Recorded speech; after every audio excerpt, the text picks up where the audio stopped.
Bueno, iniciamos con condicionamiento operante para revisar un poco de las características generales de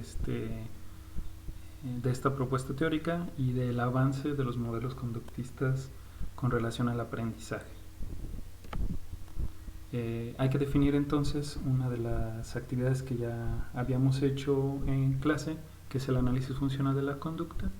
Skinner entonces transforma la manera de ver el conductismo a partir de generar nuevas formas de modificar el comportamiento y de analizar este comportamiento de manera metodológica y de manera teórica. Propone entonces el análisis funcional a través de la revisión de las variables externas, de las cuales la conducta se transforma en una función, por eso lo revisamos como análisis funcional o análisis causal. Entonces, o a partir de esto, nos encargamos de predecir y controlar el comportamiento del individuo, y esta resulta ser nuestra variable dependiente, el efecto del que buscamos la causa, y la causa resulta ser la variable independiente. Nos interesa la relación de la causa y también la conducta. A partir de la identificación de las variables independientes como causas, podemos predecir y controlar la misma. Eso es lo que más adelante revisaremos como análisis funcional aplicado. El aprendizaje, entonces, como una propuesta skinneriana de 1953, es la reclasificación de las respuestas, que declaró en donde se ubican las respuestas ante una situación compleja. Y el condicionamiento diferenciado se refiere al fortalecimiento de la conducta que resulta del reforzamiento. Aquí se combinan bastantes conceptos que vamos a ir revisando de uno por uno. El primero es aprendizaje, el segundo es condicionamiento y el tercero principalmente es reforzamiento. Existen dos tipos de condicionamiento: el condicionamiento orientado hacia el estímulo o hacia E, y el tipo R o orientado hacia la respuesta. El primero es el condicionamiento pavloviano o el condicionamiento clásico, el que se caracteriza por el emparejamiento de un estímulo reforzado de naturaleza incondicionada EI con otro estímulo condicionado, generalmente un estímulo neutro, por ejemplo. Al surgir la relación de condicionado, el estímulo incondicionado pasa a segundo plano o pasa a la par del estímulo neutro, que queda como estímulo condicionado o S. El condicionamiento tipo E, que seguimos hablando del modelo clásico, destaca la importancia del estímulo, por eso resaltamos la E, en la emisión de la respuesta por parte del organismo. Y la respuesta dada ante el estímulo que origina la respuesta se conoce como conducta correspondiente al estímulo. El tipo de comportamiento al que Skinner llamó de tipo R se señala a partir de la respuesta, es decir, la conducta operante o porque opera en el ambiente para producir un efecto. Esta es la tercera parte importante. Ya no solamente es la existencia o la preexistencia de un estímulo, una respuesta, sino que este tercer elemento que se agrega es el efecto. Ya se había revisado anteriormente con Thorndike, pero se empieza a analizar con mayor importancia a partir de 1940 a 1950 con Skinner. Agregamos entonces que las respuestas son controladas por sus consecuencias y no por los estímulos antecedentes, no necesariamente por el estímulo antecedente. Eso es lo que le da importancia a la causa. Define Skinner en el 38: si la ocurrencia de una conducta operante es seguida por la presentación de un estímulo reforzador, que es esa la palabra clave, su fuerza se incrementa, es decir, su fuerza en frecuencia y en tiempo. Si la ocurrencia de una conducta operante ya fortalecida a través de condicionamiento, que es la condición arriba, no es seguida por el estímulo reforzador, su fuerza disminuye en tasa de respuesta y en el tiempo de respuesta. Hay algunos procesos básicos que se tienen que revisar con relación a este modelo teórico. Entre los términos generales se revisará reforzamiento, extinción, reforzadores primarios y secundarios, reforzamientos generalizados también, principio de Premack, el castigo, los programas de reforzamiento, por lo menos 4, el principio de generalización y el de discriminación. Primer concepto, reforzamiento. Es el responsable de fortalecer la respuesta, es decir, el que incrementa la tasa de respuesta, el aumento de la probabilidad de que ocurra la respuesta. Puesto que los reforzadores se definen por sus efectos, no es posible determinarlos de antemano. Es decir, asumir que la tasa de respuesta se va a controlar con un reforzamiento, un programa de reforzamiento específico, no se puede, no existe un principio generalizado.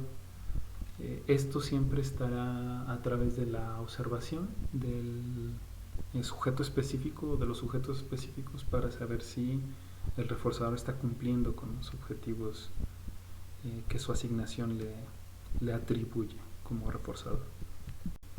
El modelo de condicionamiento operante básico es la contingencia en 3 términos: estímulo discriminativo, el que facilita la señalización, la respuesta y el estímulo reforzante. Y ahí encontramos entonces los 3 elementos importantes.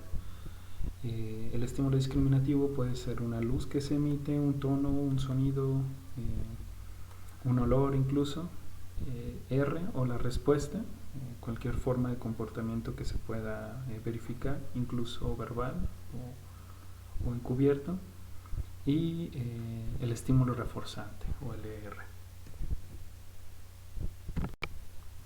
Vemos algunos procesos del reforzamiento y del castigo aplicados en ejemplos, pero en ejemplos con relación al contexto educativo de la enseñanza y del aprendizaje. Un reforzamiento positivo, un reforzamiento negativo, un castigo por medio de la presentación de un reforzador negativo, o el castigo por el retiro de un reforzador positivo.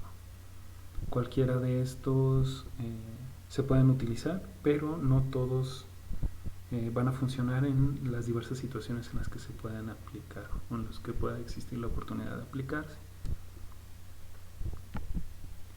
Viene una pequeña lectura que les pido que realicen dentro de su propio texto, o pueden tomar captura de esta pantalla o generar una pausa para que la puedan leer.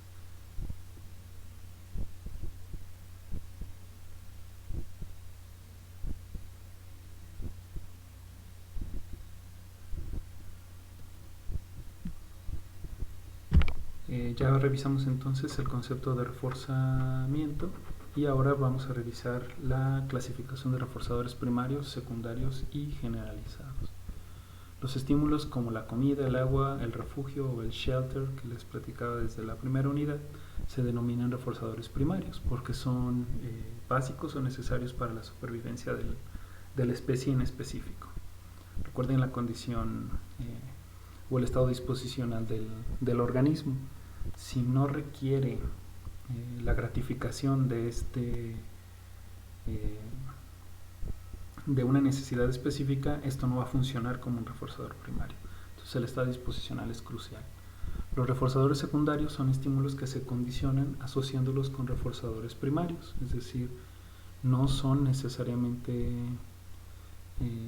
o eminentemente para la supervivencia, pero pueden estar asociados a estos. Un ejemplo que ocurre cotidianamente es cuando un niño tiene o genera un vínculo importante por un vaso de leche específico, por ejemplo, mientras que están aprendiendo a tomar en una tacita entrenadora. Este se convierte en un reforzador secundario porque la tacita entrenadora para que el niño pueda pasar a la toma en vaso, por ejemplo, no es necesariamente una necesidad de supervivencia, pero está fuertemente vinculado con el reforzador primario, que es la leche, el agua, el jugo de naranja o lo que sea que satisfaga esa necesidad de beber un líquido. Un reforzador secundario se puede emparejar con más de un reforzador primario, y eso es lo que hace reforzador generalizado, que les platicaba desde las primeras diapositivas. Las personas entonces trabajan todas las horas que son necesarias trabajar y ganan el dinero. Este dinero se convierte en un reforzador generalizado, ya que es potencialmente un satisfactor o un gratificador generalizado para varios niveles, principalmente para comprar o transaccionar comida, vivienda, televisores, vacaciones, cualquier forma de gratificación o de satisfacción de necesidades que pueda ofrecer el dinero. Revisamos el tercer concepto, que es el principio de Premack.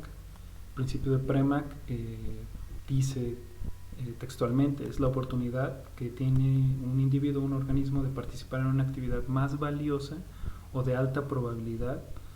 Esta refuerza la participación en una actividad menos valiosa o de baja probabilidad, y el valor está asumido en la cantidad de respuesta o del tiempo dedicado a la actividad en ausencia del reforzamiento. Parece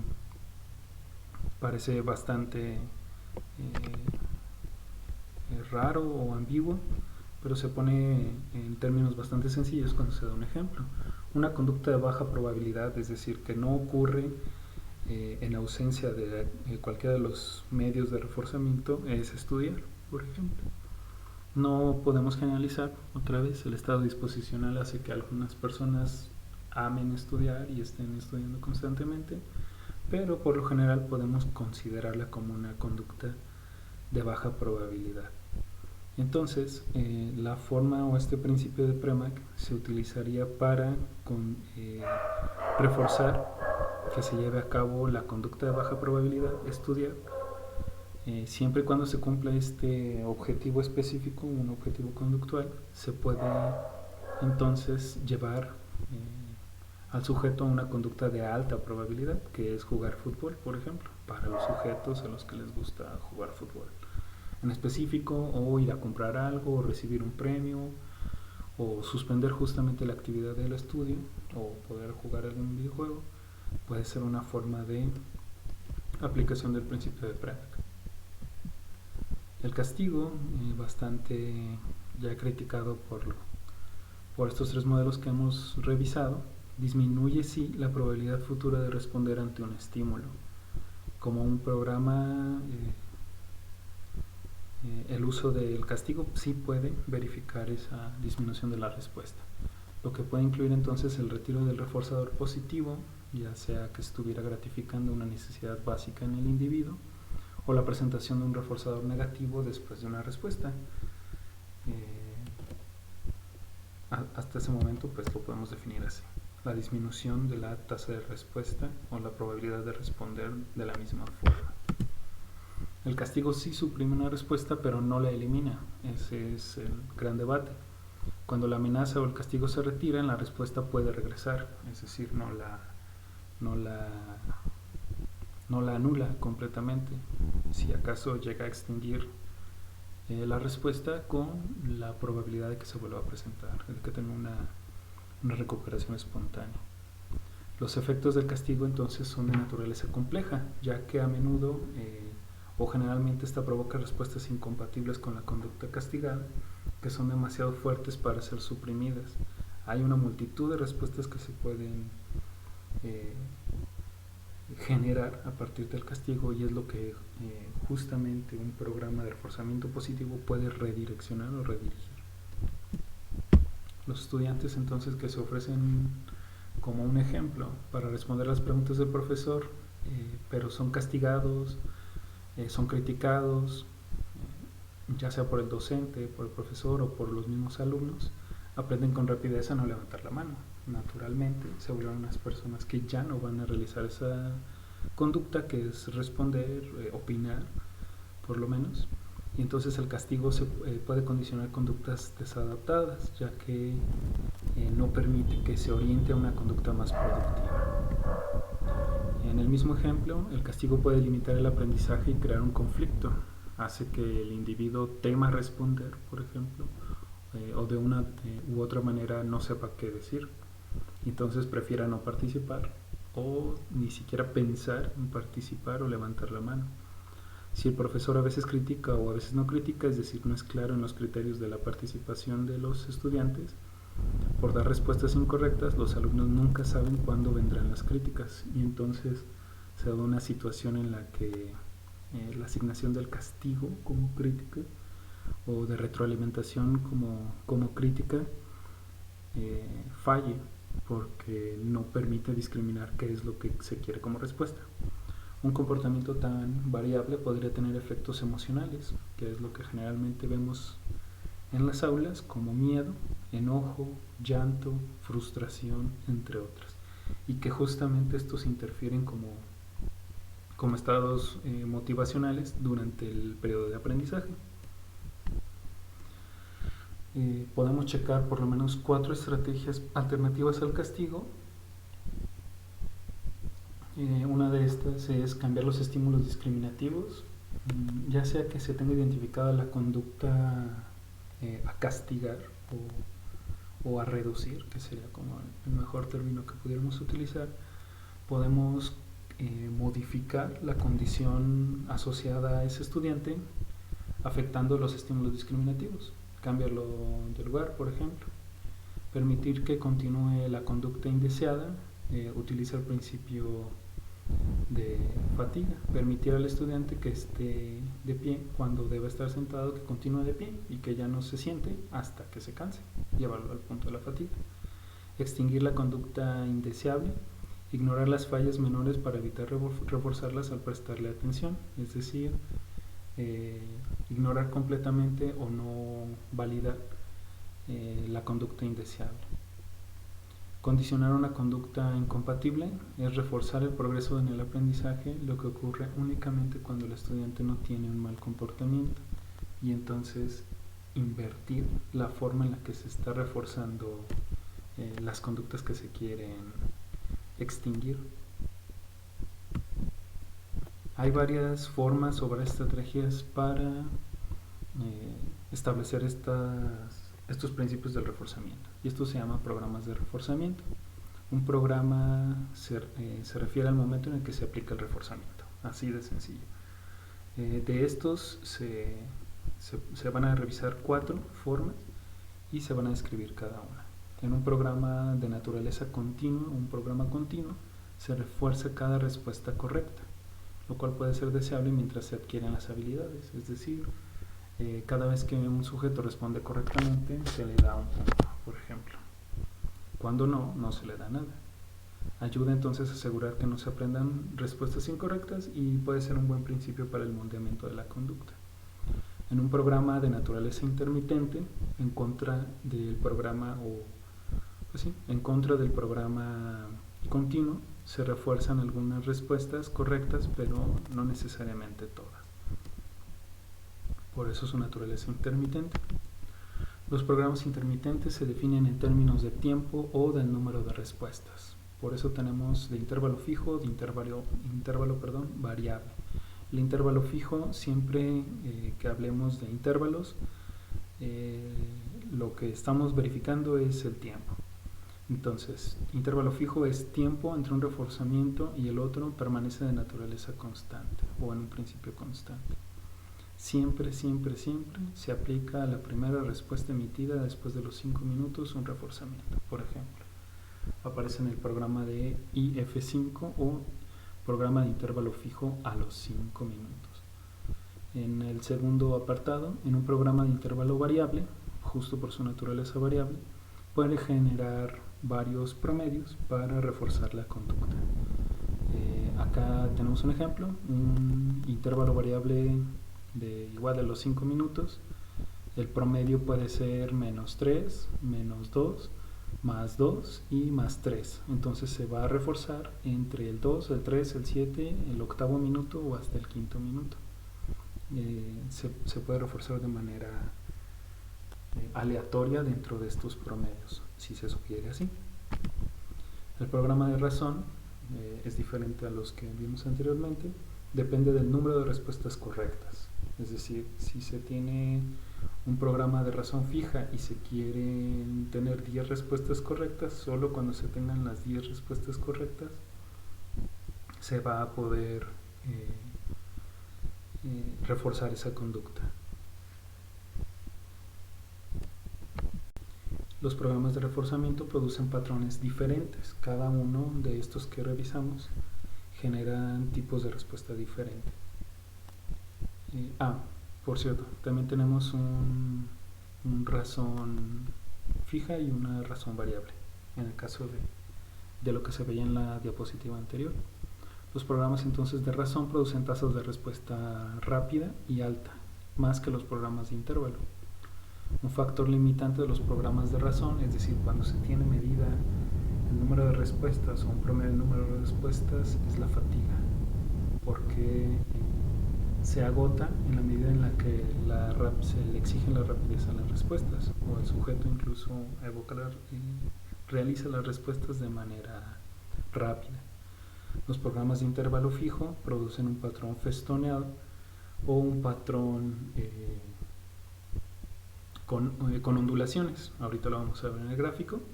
Y el programa de intervalo variable produce una tasa estable de respuestas. Este intervalo variable es uno de los que se puede considerar como más que se puede verificar a largo plazo. Los programas intermitentes o de variables son más resistentes a la extinción, justamente. Aquí vemos los 4 programas, la graficación de sus respuestas, y vemos las características de este intervalo fijo, de razón fija, de razón variable y de intervalo variable.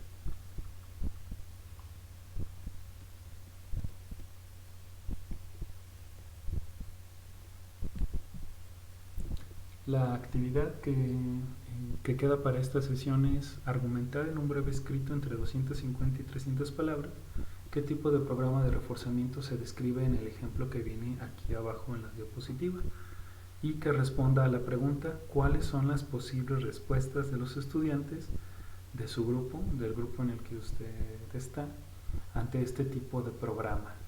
El programa entonces queda definido a través de esta frase: los exámenes sorpresa operan conforme a estos programas, que es lo que van a describir arriba, qué programa se describe, y generalmente logran que los alumnos estudien con regularidad.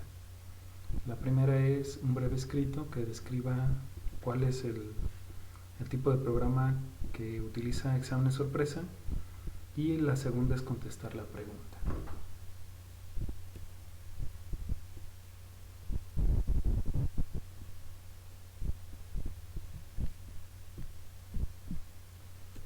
Terminamos hasta aquí esta parte de la sesión.